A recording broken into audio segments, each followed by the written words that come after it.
Damn Christmas lights. Folks, welcome back. It's not wrestling with your thoughts. It's not wrestling with your budget. It is wrestling with emotion, brought to you by Train Wreck Sports. And I am live with a beautiful, knowledgeable, thoughtful panel here for Survivor Series 2020. The WWE schedule is chugging along. We are joined by at Real Ernie Green, at Mike Straw Media, at ZT McAdoo, and of course we have the Talbots, Ryan Talbot, and our guest of honor, Owen Talbot, for Survivor Series 2020. I'll let anyone jump in. Gents, how are we doing headed into Survivor Series weekend? I'm definitely the beautiful one of the group. Yeah, I thought this was a handsome contest, not a wrestling show, but I'll take it. Nice to have this coincide with the Bills bye week this year, so I don't have to worry about covering the game and getting sidetracked watching any of these matches. Yeah, it's definitely nice with that. And not really good matchup on Sunday Night Football, so all of the attention towards Survivor Series. All of the attention towards Survivor Series. And of course, I'd be remiss not to mention substituting for our guy Dwayne, we have the Hurricane. So grab onto something, guys, because there's a hurricane coming through. And speaking of a hurricane coming through, we've seen some episodes of SmackDown and Raw that have legitimately done different things than WWE typically does, and has moved the storylines along. We've seen title changes. We've seen, group changes, faction changes, storyline progression. So right now, we'll do the same question we do at the beginning of every episode. Let's start with Ernie, go to Mike, Zach, and then the Talbots. What is your favorite storyline right now in WWE? By far, Roman Reigns. He's knocked it out of the park. It amazes me that they've had this Roman Reigns under their nose for 6 years, and they're like, no, we're gonna go the other way and try to make him do stupid comedy skits. And everybody loves him now. He's a heel, but they respect his character. They respect the job he's doing. They respect the way he's elevating the Usos. I just think everything that he's doing right now is absolutely fantastic. And even if they don't bring The Rock back, and I actually have an idea I'll throw on later if you want, or how they can bring The Rock back even better than what everyone else is saying. But I just think the Roman Reigns angle right now is just absolutely fantastic. I'm gonna go, and granted, I do like the Reigns angle, but I feel like that's everybody's answer. Everything that right now, even though they're not like a major part, everything that Alexa Bliss and Bray Wyatt are doing together is must-watch television for me. And it's perfect because I don't want them near the title. They don't need to. Everything they're doing, like, just be creepy, and that's what I love. I love the extraterrestrial kind of elements. I've always loved those with like the Undertaker, which we'll get to and stuff. So just seeing what they're doing is it's making me feel like a kid again, where I'm actually like believing that there's these mysterious characters. Yeah, I'm going to piggyback off what Ernie said. How can you not love the Roman Reigns angle that they're going with right now? I mean, they're building up the Usos, which is going to be great if they ever decide to break up the Usos, which I don't think they ever will. That Heyman's a great mouthpiece, and they paired him up well with Reigns. So, and you're making Reigns essentially another Brock Lesnar, but it's working this time with me. 100% retribution. No, I'm just kidding. I love the Roman Reigns stuff. I love Paul Heyman a few weeks ago on SmackDown when they were talking about Raw, how no one watches the show, and in the background he goes, "You're not missing much." They have a great chemistry together, but I'll go with something a little bit different too. I like the Buddy Murphy, or just Murphy now, and Seth Rollins, how they finally brought that together. I know that Mysterio angle never seemed like it was going to end, but they did at least tie that together with Murphy. I hope this leads to an actual push for Murphy, who I think is really talented in that ring.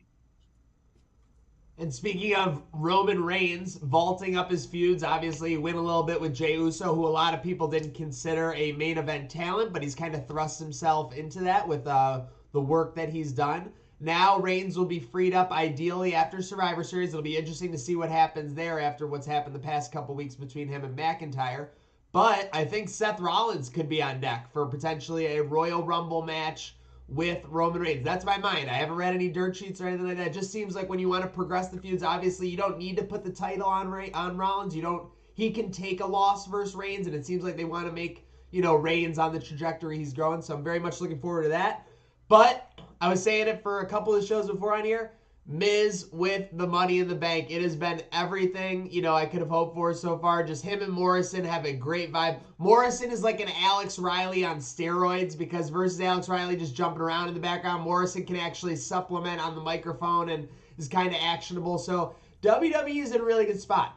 They've been in a really good spot for years, whether they execute on those storylines and take advantage. But I just got to shout him out for this Miz move because it was such an obvious thing to do with Otis having the briefcase. I'm sorry to the Otis marks out there, but yeah, it was time to get that briefcase with someone that could actually do some damage with it. It's been very interesting that he hasn't really mentioned Roman Reigns or gone anywhere near Roman Reigns yet, which makes me think that in the end, maybe that could be the one he strikes on. And who knows? It could be this Sunday, obviously, as the champions will be going head-to-head. But like we said, WWE steamrolling its way towards its 34th installment of Survivor Series. Shout out everyone watching on YouTube, Facebook, Twitter, and Twitch. Comment your thoughts, ask for the questions for the panel. It is being billed as the final farewell for The Undertaker. So we talked about this in the pre-show. You can do a whole show on The Undertaker. You can do a whole show on these topics. Let's go reverse order. We'll start with the Talbots, then go Zach, Mike, and Ernie. Your thoughts on The Undertaker as a performer, maybe your favorite match, what you'll remember about him, and I guess at the cap of that, whether you think this really will be a final farewell for him. Yeah, I personally think this will be the final farewell. I know he's kind of been outspoken about it, saying that it's up to him when he leaves, not Vince. And if he feels it's time to go, he's going to go. And the way they're billing this too, I'm sure at some point he might get the itch, he might be tempted. But I just think that he's seen his work over the last few years, and he knows it's nowhere near the level that it once was. I loved him when he first came out. I know he was a bad guy, but he was so unique in terms of his athleticism for his size. I was just recently watching that debut match that he had at the Survivor Series. So, a lot of good memories there. And in terms of working, I mean, he could work with anyone during his prime, big, small, athletic. And obviously, I liked a lot of his work with Shawn Michaels over the years. Yeah, I mean, I think this is also a final farewell, but it's like the final, because he's like done it like 5 times, but this is it. He said, and there's Undertaker's career has been like the end of the Lord of the Rings movies. Like when there was like 7 different endings, like that's the Undertaker right now. Yeah, so they were supposed to be at 30. He was supposed to be done after losing to Lesnar. Then it was 33 when he lost to Reigns. So it's like at this point, it's just gonna keep counting up. But I think this is it. He said in his The Last Ride, was it, with his documentary on WWE Network, that he was done. So I think he's gonna call it quits this time. You have to look at his Royal Rumble win. Like, I thought that was amazing for him to finally get back and get it back in the title picture. Like that was when I first started watching WWE. So, and I thought his win over Batista was great too. So yeah, the retirement thing. Why is that coming through? Such an echo I have. Anyway, the retirement thing. Yeah, it's like kind of like the Motley Crue. They've been on a farewell tour for 25 years at this point. But I don't know. Like, I want to believe it's it, but I don't think it is. I really don't. Until I go like 2-3 years without seeing them, then I'll know. I won't believe it's done. But my favorite stuff is I loved the storyline with Vince McMahon from 2003 that culminated in the Buried Alive, and then leading that into the return of the Dead Man with Kane. Like, just Kane being mortified at the fact that Undertaker was still alive. Kane made so much. Every time they worked together, I felt it made it so much better seeing the two of them as foes, where I'll even put anything Undertaker did with Kane over even the 2 great matches with Shawn Michaels just because of the characters involved. Funny you mentioned that, because I'll go my favorite Undertaker match first because it parlays what you said. My favorite Undertaker match was Undertaker versus Shawn Michaels at Bad Blood, where Kane made his debut. Yeah. So that was absolutely, I mean, I think that was like the first time where he kind of proved that not only was he an elite character, he was an elite worker. Even though, I mean, this is going to really show my age. Like, he had some pretty decent matches in NWA, WCW as Mean Mark Callis. That's going to show how old I am. I mean, like, I'm ancient here, but he had some matches like that. I think this is his last retirement. He might come back once in a great while. You know, he might come back like Austin and stun somebody and drink a beer and call it a day. You know, come back if choke slam somebody, pop the crowd. But I think in terms of his in-ring work, like I think he's done. I think that I thought the Boneyard match just exceeded expectations times 10. And if you're going to go out like that, that's like Ted Williams hitting a home run in his final at bat. That's Jerome Bettis winning his Super Bowl in his last game. There's no better way to go out than that with one of the best workers in the entire world, in my opinion. For me, I think my biggest thing is as long as, and I'm going to steal this phrase from a couple friends of mine, as long as WWE keeps presenting sands of time in the Middle East, there's always that chance Undertaker comes back. Oh my goodness! $5 million for a 20-second match. I mean, Shawn Michaels did it, and I really thought he'd be the retirement that actually was a true retirement, and it completely ruined it for me. Like, it bothers me to this day that happened. Like, that's so like much. Rocky V and Nickelback to me. I pretend it never happened. I think that's a fair take. I will be honest. I have not watched that match beginning to end. I was working when it happened because I think it was at 1 p.m. or whatever, and I just read the result that nobody could move in the match. It was terrible. And I regrettably watched Goldberg Undertaker. Speaking of which, so which we went to that pretty quick. Which fake Undertaker ending was your guys' favorite? I will give honor to WrestleMania 33, like McAdoo said. I thought leaving the coat in the ring, lowering himself was sick or whatever. But I also was a very big fan of when Bray Wyatt and the Wyatt family carried away his corpse and we're gonna steal his superpowers that one time. I forget how long that angle lasted, but it was for a couple weeks. But that was my favorite fake Undertaker ending. WrestleMania 33 literally should have been it. I'm not a Reigns fan. Ben knows I'm not a Reigns fan. Can confirm. But it was so perfectly done. And then they had it in the palm of their hands the next night. 13 minutes of Reigns not being able to talk because the crowd was losing it on him. They had everything. It just was so perfectly done. And then they ruined it. That is fair. I was there and I can't say better myself, Mike.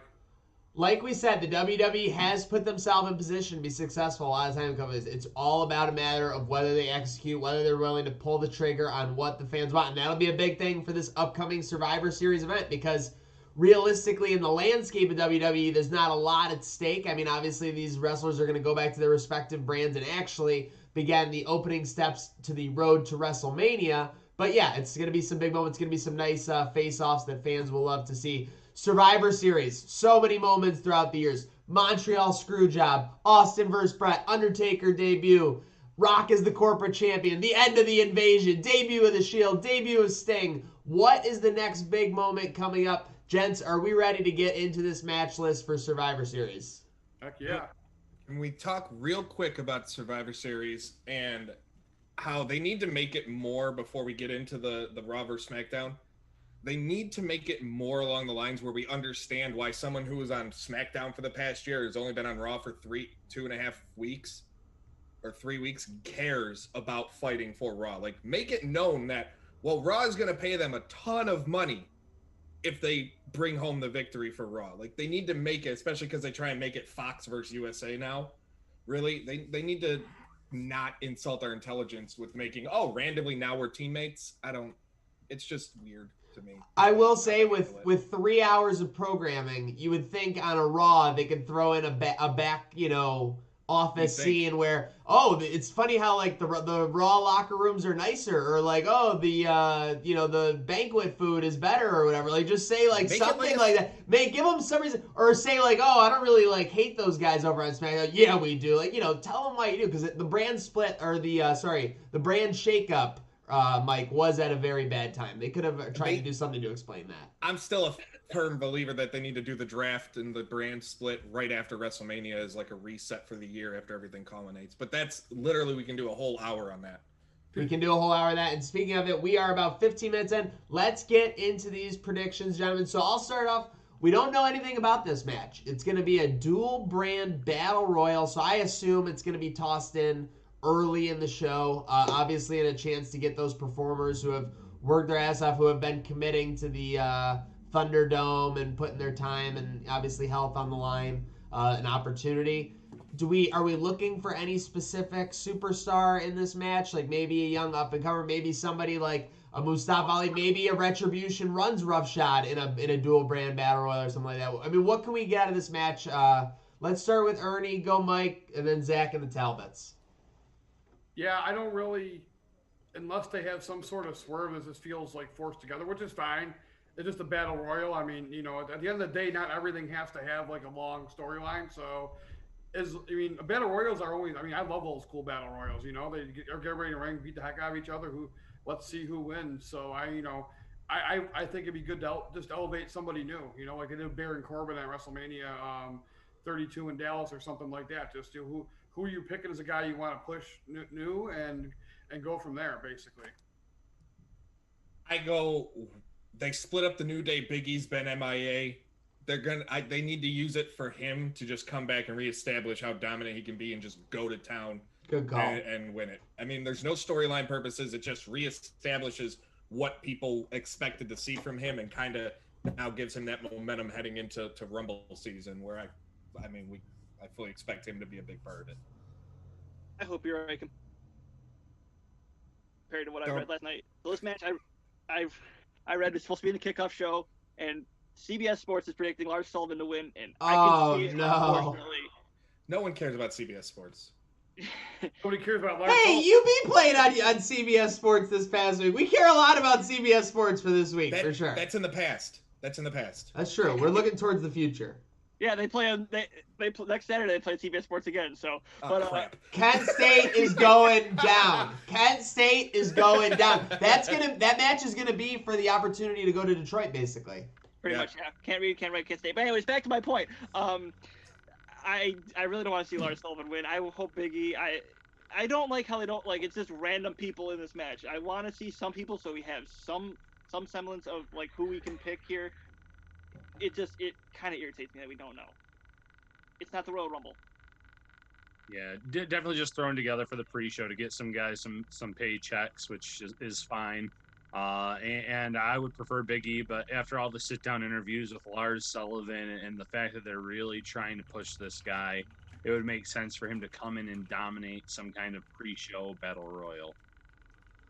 And have you seen Lars since that shirtless interview? I don't think so. I agree. I think you guys have pinned it down. It's either going to be a Big E spot or a Lars spot. Obviously, you could have Lars eliminate, 10, 12 guys. So if it's a dual brand battle royal, does that mean it's going to be Raw guys trying to eliminate only SmackDown guys? That's my question. No, they're probably going to. They're going to be all over. Okay, so you could have Lars eliminate, 10 guys or whatever, and then have Big E eliminate him to give him a push. You could also have The Miz and Morrison working as a team in this match, and then have Big E eliminate them both. They've had a couple promo spots backstage where they've said that he's not a singles performer, that he's not serious. So that could be a good way to exclamation point that win. But it'll be very interesting to see. I know we're going to hear 30 times, they're Raw guys. Why aren't they working together? It's everybody for themselves, Michael. Yeah, that's exactly. We know how the commentary is going to go because we've seen it countless times. By the way, I did have a friend who hasn't watched since the Attitude Era, so he knows who Michael Cole is, and obviously he has some familiarity on the characters. But he was very impressed last night by Corey Graves. I'm just gonna say that. Corey Graves is the only good thing about WWE commentary. He does add a dynamic where he feels like he's an announcer in the WWE universe for sure. Like he's like the way he fawns over some of the females. Obviously, that's a little outdated, but that's what the fans want to see. It's funny. It's honestly genuinely funny. It's Mike, he shows emotion. Anybody not named Nigel McGuinness who's not there right now, I agree with you by the way. Yeah. Well, Nigel was good. Morrow was good. I just want to see it. Yeah. Again, I don't want to get off track too much. It's frustrating. Commentary's frustrating. It's all good. Along it's the all whole good. professional wrestling landscape, commentary is the worst thing about it right now. Speaking of being frustrating, what the heck is Sami Zayn's character right now? Is he just playing is he playing a conspiracy theorist, Fidel Castro, trapped in the WWE universe? Because I love it. I love everything about it. When he came out on this past week and said that the WWE was saving the Undertaker from his wrath, I mean that was hysterical. I couldn't even recall the injustice of what had happened, but apparently a Madison Square Garden spot, which is obviously honorable. But we have Bobby Lashley of the Hurt Business. The Hurt Business will probably play some type of role in this match. The United States champion going against Sami Zayn, the Intercontinental Champion. And, these guys have fought before, but this is kind of a different dynamic. Their characters, their overall personas, their careers, they're in a different spot right now. So let's go reverse order. We'll go Talbot, Zach, Straw, Green. What do you guys think happens when Zayn and Lashley face off tomorrow? I love how opportunistic Zayn has been lately in these matches and how he's been winning. But I think with the Hurt Business out there, I think that he tries something early in the match. Or maybe he keeps doing that. He gets all the guys kicked out, gets a little victory along the way before Lashley finally wins. I think Lashley goes over in this match personally. What do you think, Owen? I'm going with Bobby Lashley. You think he wins? How does he win? I think he might do a spear and then his finishing move. Okay. I got Lashley too, but it's gonna be a squash. After seeing what Zayn did on SmackDown, after seeing his tweet that he put out this week, there's no way you don't have him lose within 5 minutes. Zach, we're here. I'm not I don't know. I can't get. This is the one match on the show where I just don't care, because I don't like the two of them working together. I get the Raw vs. SmackDown, but two heels going against each other in this type of situation. I love Zayn's character right now. I don't see him winning. He plays a really good chicken crap heel. He's got his heel mentalities and actions has a lot of like Miz 2009, 2010 feeling to him. So where like I have a feeling he's gonna lose, but he's not gonna get it's going to be along the lines of a squash, but he's not gonna take a pin or a submission. I think he just leaves. I really, really hope that they protect Sami's character. I think Sami's character is one of the best things going in WWE right now.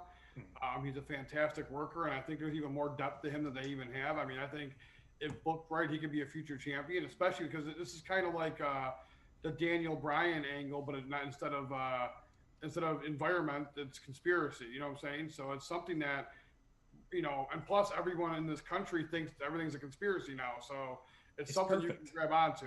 So I hope they protect Sami Zayn's character. I have zero faith they're going to. So I agree with Zach, and I think Lashley's going to win a fairly easy match for him. We just need R-Truth to come back out from like his 2011 heel turn, spelling conspiracy. C-O-N. Conspiracy. Yeah, wearing the rebel. Yeah, it was so great. And I'll say, because obviously I'm the first to criticize WWE when they're doing nonsense, but this is a good construction of a match right now. Lashley can somehow lose to a quirky Zayn finish or something, and he can go back to Raw with the Hurt Business, and they can rub that off and start their road to WrestleMania. You can have Sami Zayn lose to Lashley, conspiracy spin zone it, and he can begin his road to WrestleMania. So neither character would really be that crushed by a loss. I'm going to take an opportunity, since you guys are all on Lashley. I'm going to go Zayn with like a finger to the eye and, using the ropes as he pulls the tights. Like he's going to do something like that. He rolls out of the ring with the surprising victory. I'll take that one. I mean, I think that honestly Zayn gets done. But either way, it could be a very entertaining match between these performers. In the whole grand scheme of that, what happens, I do love what they're doing with the Hurt Business, because you don't know. Like, they act very heelish. They act very modern-day Nation-like, which is kind of cliche to say, I guess, but you don't know if, like, they're such a tweener group right now. Like, they just do what they want, and it doesn't matter. Like, Retribution is supposed to be the heels, but they're defending Raw from Retribution type of thing. Like, they defend their territory, which gets you rooting for them in a way, but I don't know. Everything about the Hurt Business, from MVP to giving, hopefully, a breaking point or a branching point for Cedric Alexander, I just have so much more confidence in that over the last few weeks of booking or a couple months of booking than I did when it first started. Hurt Business is a hot group right now. You said it best, for sure. Speaking of a couple of groups, we got next match on the slate, Team Raw Men's. We got Keith Lee, Sheamus, Strowman, Riddle. I almost said Matt Riddle, but he doesn't have a first name anymore. And, of course, Captain AJ Styles with his usher. I can't remember his name, the 7'6" guy. And then Okay, and then we got the associate, exactly, yes. And then Team SmackDown, we got everyone's favorite Otis, everyone's not favorite King Corbin, Jey Uso, Kevin Owens, and Rollins. Didn't Kevin Owens and Rollins have like a pretty heated feud like within the last year where like Rollins Mania. was just, they were just beating that. He kept bringing out Authors of Pain and just beat the crap out of him. I'm surprised they're teaming up and they haven't mentioned that. But we got Team Raw versus Team SmackDown. When these two groups have out, who's the, superstar who would benefit most from, a spotlight spot in this match? And who do you think is ultimately going to win? Let's go back standard order. We'll go Ernie, Straw, McAdoo, Talbots. I'll go really quick. I think Team Raw is going to win the match because they didn't win. NXT won everything last year pretty much, except for the Roman Reigns. And Vince McMahon has a really big. I want to use a different word, but we got a little kid here. So Vince McMahon enjoys when Raw wins. That's all I'm going to say. And He does. I think the guy who could be elevated the most is Keith Lee. Okay. So I think SmackDown wins because I think the entire Raw team eventually turns on AJ because they're tired of the captain thing. And I think Corbin gets like this really crappy, shady way to get the pin and take all of the glory because that's what King Corbin does. But you mentioned Keith Lee getting the rub. I feel like he got the major rub at Survivor Series last year. And because of Vince's enjoyment for Matt Riddle right now, Riddle is going to be made the star of this match. But eventually, SmackDown's going to come out on top is what I'm thinking. I got the Raw men's team. I don't see SmackDown coming out with the victory. I think, unfortunately, this is going to be the last time we see this guy for a long ass time. Excuse me. A long butt time because he's gonna be on he's gonna be on paternity leave because Becky's having her baby, and congratulations to them because we all know children are hard to raise. I'm an example of that.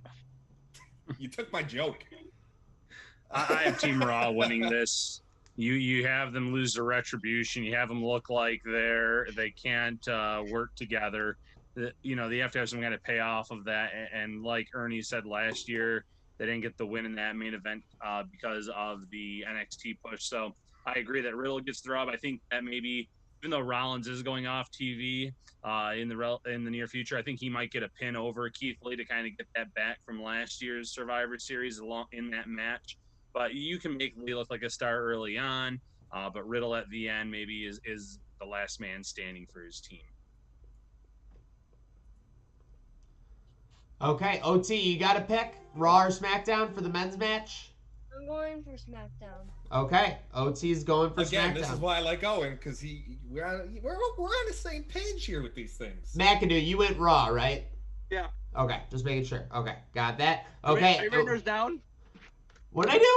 Are you writing them down? Yeah, I'm writing them all down because we are gonna raise the stakes here. For the past couple of shows, I haven't kept track of the picks, and that's my fault. That's on me. I'm gonna take that accountability, okay? But I want the Wrestling with Emotion universe, the WWE universe, as I call it, to know these picks, to know which of the experts knows what's going on. So we are gonna figure it out, and we're gonna have some good details for you, gents, and folks. Speaking of which, folks, we have another team match.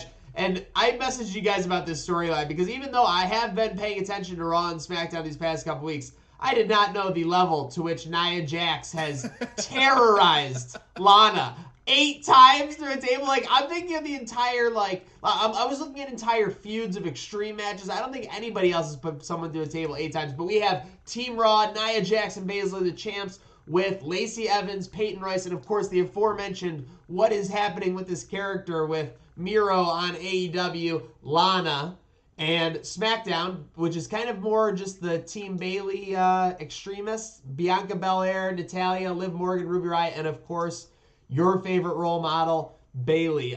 So I'll start this one off to change it up a little bit, and then we'll go Ernie, Mike, McAdoo, Talbot. By the way, I have Team Raw winning that one, so so I can write that down as well. So me and Owen are the only smart ones, I got it. Yep. Allegedly. We don't know yet. There's no allegedly. If it doesn't happen, then they found out about my prediction and they switched at the last minute. Conspiracy. That is fair. And we're all for conspiracies on the show. To lead it off, I am going to go with Bayley. I'm gonna think that it's gonna come down to some Nia Jax, Lana, not getting along vibe. You can give Bailey a little bit of a push in this match, get her to maybe eliminate a couple people down. Last woman standing. I'm going to go Team SmackDown for the women's match. I'm going to throw a curveball here. I'm going to go Team SmackDown myself, but I think Bianca Belair is going to be a major player in this match. So maybe it's just wishful thinking because it's WWE and they never really do things like this. But I think that, you know, all the other people are going to eliminate themselves with chicanery, and then Bianca Belair will be the last woman standing. And that's like the EST of Survivor Series. You know, I kind of have a feeling Belair is going to be made the star of this match. I'm not a fan of her. I don't know why. There's something about her that I just don't care for. You don't like that she whips her hair at people? No, that annoys me too. I think it's because I'm bald. Oh, no, that now things are making sense. I think we're getting to the core of the issue here. Ryan, you have the same problem with her? I don't. I like her. I like her work. I'm not a fan, but I do think she ends up being the one to win the match. But I think it ends because we get another Lana through a table moment where Nia Jax gets eliminated, takes her frustrations out on Lana, puts her through a table, throws her in the ring, she gets pinned, match over. Okay, real quick for everybody, yes or no? Does Lana get put through a table during this sequence of events? Now that Mike's introduced. Yes. It's 100. Yes. Okay. Well, Owen can't wait. Owen. now we really know who they're feeding with this Lana through the table story. Look at that. He's headbanging like he's at a rock concert. Owen's going feed me more with that. Seriously, Ryback vibe.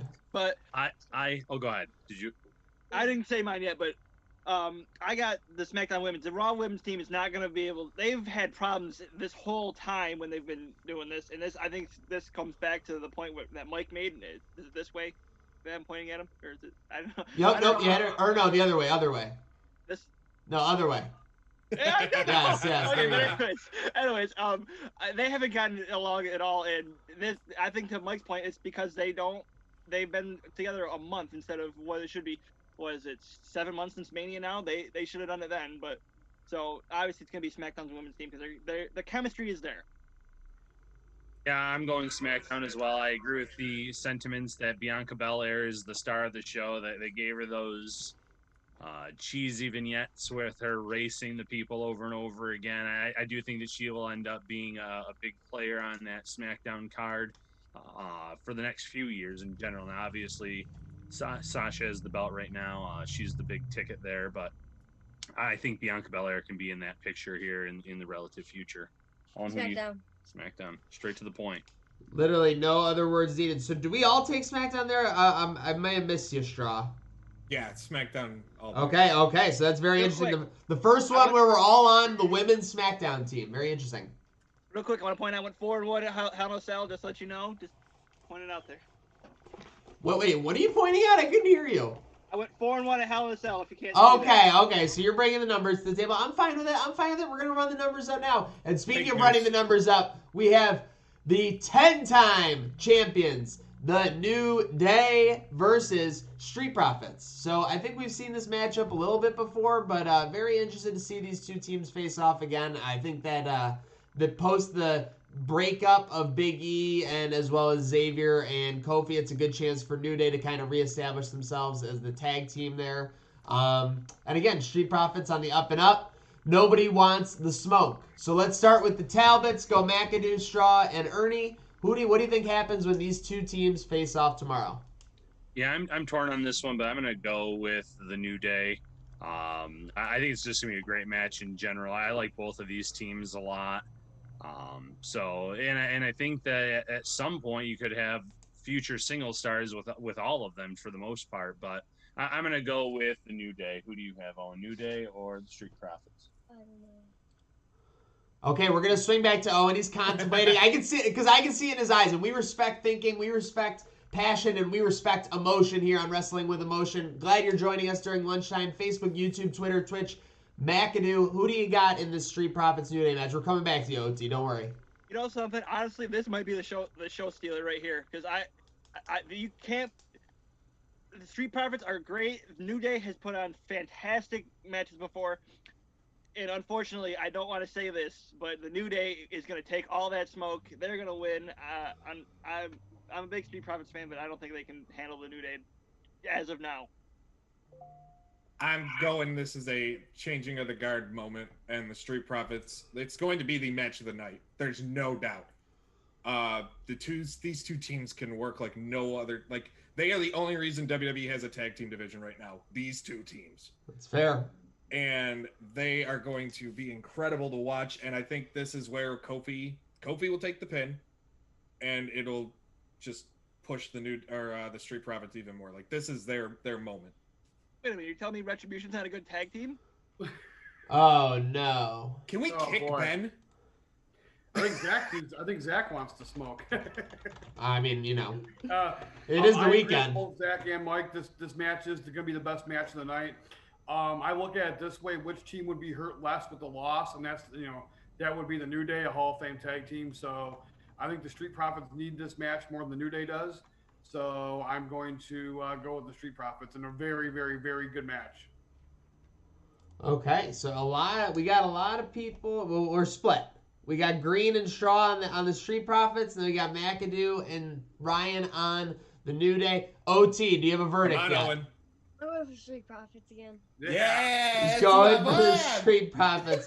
Okay, you know what? I am going to go with the Street Profits as well. All the reasons you guys said, I am expecting a good match out of these two. Obviously, the two top teams in WWE right I'll now. roll with Ryan. I don't care. Ooh, okay. It was a really hard pick, but I'm just saying Wow. the smarts go from the parent down to the kid. So we know Owen is the smart one of the two of them. So I feel more comfortable with my pick knowing that I picked the same pick as Owen. I'll tell you that. Okay, I think We know that's a how fair it is. take. He's typically pretty on the money. And speaking of being on the money, Owen wasn't ready for that last pick, and no one is ever ready for Asuka. We have Asuka and the boss, Sasha Banks, the newly crowned SmackDown Women's Champion, facing off at Survivor Series. Gents, this is obviously, again, the whole purpose of these matches is to get the best of the best against the best of the best, but it's still kind of surprising to see it.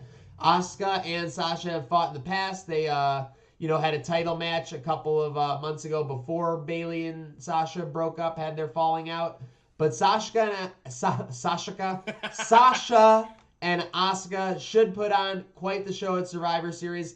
I'll lead off this one, and then we'll go Green, Straw, McAdoo, Talbots. I think that Asuka continues to get the win. There will be some kind of hijinks, maybe. Asuka continues her domination over Sasha. So Sasha won the belt from Asuka, and WWE is obsessed with 50-50 booking. So I think Asuka gets the win back here, but that'll also be a very good match, and I would not be surprised if that match steals the show itself. yeah, I'm thinking Asuka gets the win, but Sasha's going to get screwed over in this match. That's how Sasha will lose. It's not going to be a clean finish. Yeah, because they want to keep her momentum right now. The last thing they want to do is put a belt on someone and then have them get crushed, right? Obviously. I mean, in typical WWE fashion, Sasha would have lost the belt already on her first defense. Unless WWE is pushing Asuka as the new Brock Lesnar, which I'm all for. I'm all for Asuka being Brock Lesnar of the women's division. You mean Brock Lesnar is the Asuka of the men's division? Fact. How could you not pick Asuka in this match, though? I mean, Yeah. she's too dominant. I said this. I'm a broken record at this point. She is the new Becky Lynch until Becky Lynch gets back. Yeah, and the person I don't see her coming back Ever? Or are you talking about ever.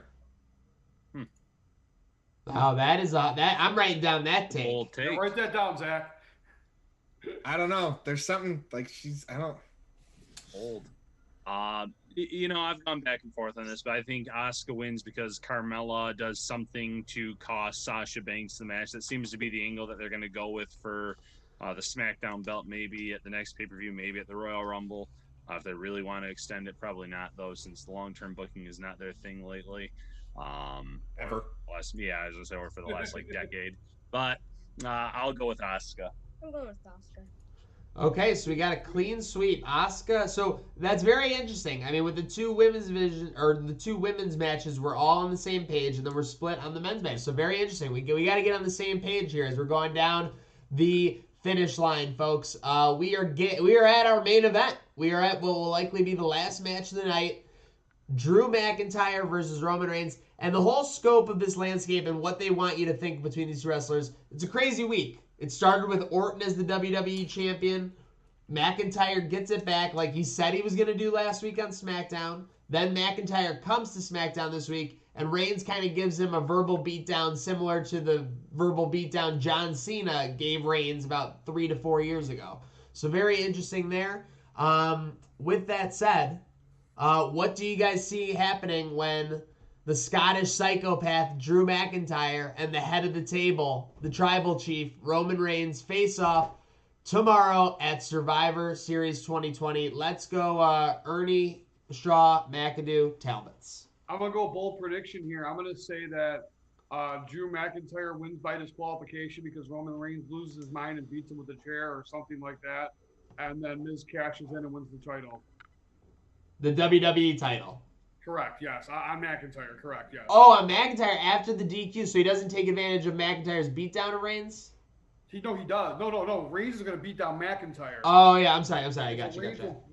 McIntyre will win by disqualification as a result of Reigns attacking him, and then he'll be beat down to be incapacitated, and Miz will cash in on Drew McIntyre. That is my bold prediction. Okay, we're locking that in. Love to hear those bold predictions as we go down the stretch here. Ernie, what do you got? I mean, he just gave you what he got. I already gave you. Oh, I'm sorry.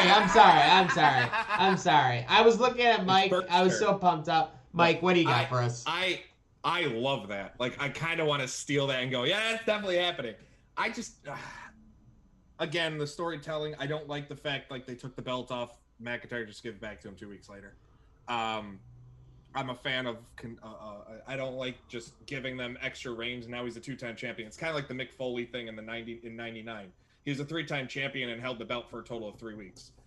I don't like that. I do think this is a match where Reigns does get disqualified somehow, or he wins because he does something very dirty. Like, no matter what, he's going to be the one ending the show, I think, standing tall, because that's what WWE likes to do. I've got Reigns winning. Of course you do. Listen, okay, I think that they're trying to build him up as the big bad guy, and you have to beat the best in order to be the best. So why not make your guy the number one guy there? So Reigns wins. But to your credit, I don't know why we both said this. Why did McIntyre lose the belt only for him to get it back 2 weeks later? Unless they wanted to make him the sword has all his power. I don't know. I view that as a reward to Randy Orton, by the way. The fact that they wanted to give him another reign. I know it wasn't long, obviously, but I just think they changed their booking midstream. That's why he has the belt again. Yeah, that makes sense. They probably had plans. Maybe they realized that the eventual Orton Edge match doesn't need the title, because it doesn't. It's kind of like the Bray Wyatt Goldberg match, or the Roman Goldberg, or Cain Velasquez versus Brock Lesnar. Like, it doesn't need the belt. The belt should not make the match. It doesn't need it. The stars are there for the stars. Did Cain Velasquez have a championship match? Yeah, they took the belt off Kofi. They took the belt off Kofi. I forgot about that. I blacked out that next 4 weeks of programming after the Kofi finish happened. And just for Cain Velasquez to have a title match in his only match, and the match lasted 4 minutes, and he tore his knee or something. It was awful. It was real bad. I remember that. Oh. All right, Owen, who do you have? I have Roman Reigns. Okay, I don't like Owen anymore. Get him out. Oh, jeez. I changed my pick if Owen said- Wow. Good pick, Owen. Good pick. The last time The Miz cashed in, I'm going to go off of Ernie here. Last time The Miz cashed in was on November 22nd to win the title. I hate the fact I forgot to mention that, and that was my... On Randy Orton. 10 years ago. 10 years. My God. To the day. And that was the most important thing that's ever happened on November 22nd in the history of the world. So November 22nd again, Miz cashes in and wins it again. So God, you guys are getting my hopes up with this, and I'm really excited, only to be it's not going to happen, and I'm going to be let down. I'm really hoping for this now. Such a great opportunity for them, though, if they do take advantage of the date and everything else. So I have McIntyre winning on a fluke finish against Reigns. Kind of, remember how he won against Orton the first time? It was like a random roll up and he pinned him. Maybe something like that causes Reigns to snap, because Reigns maybe was dominating the entire match. and then McIntyre gets lucky. So yeah, he lays out McIntyre, makes life easy for the Miz to come in and win the belt. You have everyone talking after Survivor Series, which is something that the WWE desperately needs. Have people talking about their card, all their shows in general. So it still makes Reigns look strong because it was a fluke ending. He lays out McIntyre, Miz gets the belt, and then you have all these exciting storylines kind of going as we head into Royal Rumble season here, which is the next thing before WrestleMania season, obviously. God, please happen. You guys really got me thinking now. I didn't think they were gonna. I did not think they would have him cash in because I didn't think he was gonna cash in on Reigns, and I thought that maybe they were building with that, with him not talking about Reigns at all. But yeah, I mean, I guess it kind of does make sense. You know, if they're gonna do it, you got to do it before WrestleMania. Road to WrestleMania gets going. It made too much sense for Miz to cash in on Orton, so they had to switch it over to McIntyre. Yeah, that's true, and thus they'll probably get the same day angle out of it. I'm gonna stick with my original pick. My original pick is that it's gonna look like McIntyre's about to win. He's gonna be setting up for something.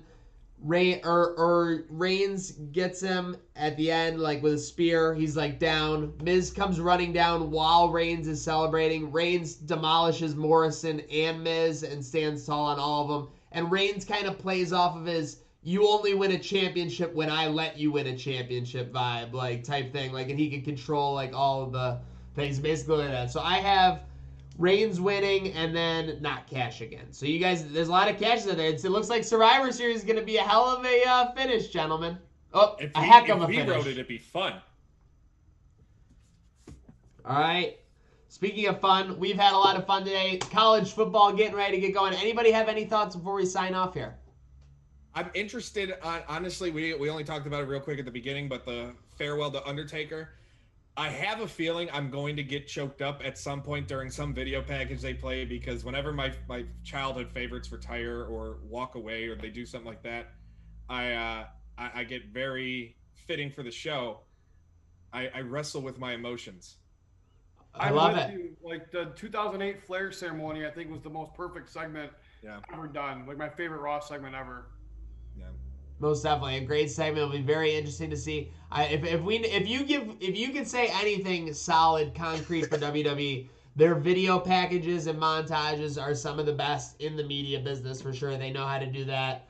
So it'll be very interesting as we stay on. We got Survivor Series tomorrow. Kickoff begins at 5 Eastern. Show begins at 7. Presented by Cyberpunk 2077, guys. I guess this is a video game. So my trivia for all of you before we sign off is, who was Survivor Series 2019 presented by? WWE 2K20. Was it? Probably. Electric. Oh, no. I got a different company. It wasn't Paz Electric. I wish it was. That would be electric. It was Career Builder. Presented by Career Builder. I was looking at looking at the poster promos. I'm like, that's an unbelievable WWE sponsor. The only one I remember is 97. It was presented by Karate Fighters, because they got the epic shot of Michaels holding the belt, jumping up at the end underneath the Karate Fighter sign. Most definitely. Hey, and shout out to our whole crew here for joining us. We got Ryan and Owen Talbot. Thank you very much. And we got McAdoo, our Trainwreck Insider. Make sure you're looking on TrainwreckSports.com for all kinds of articles from him. UB season, insider picks, insider thoughts from McAdoo. Does he have the winners? Yes, he do. We have Ernie Green. A big shout out to Ernie Green. And the music that Mike Straw doesn't want to hear ever. Wait, oh no, that's an ad. That's terrible. I like the gong. All of my media people are fired after that. But ad after ad. This is terrible. This is why you got to get Spotify, folks. I'm sorry. Yeah. I'm looking terrible. The music Straw doesn't want to hear. I'm not saying I don't. I know. I'm starting a storyline like you're against Becky Lynch. We all want to see Becky Lynch. We all want to see her. So hopefully we have a great Survivor Series leading to the start of a great road to WrestleMania. Again, a huge shout out. The Talbots, McAdoo, Mike Straw, Ernie Green, and you at home for joining us. Facebook, YouTube, Twitter, Twitch. Make sure to give these guys all follows at Ryan Talbot Bills, at ZT McAdoo, at Mike Straw Media, at Real Ernie Green. Because here at Trainwreck Sports, we don't wrestle with our thoughts. We don't wrestle with our budgets. We wrestle with emotion.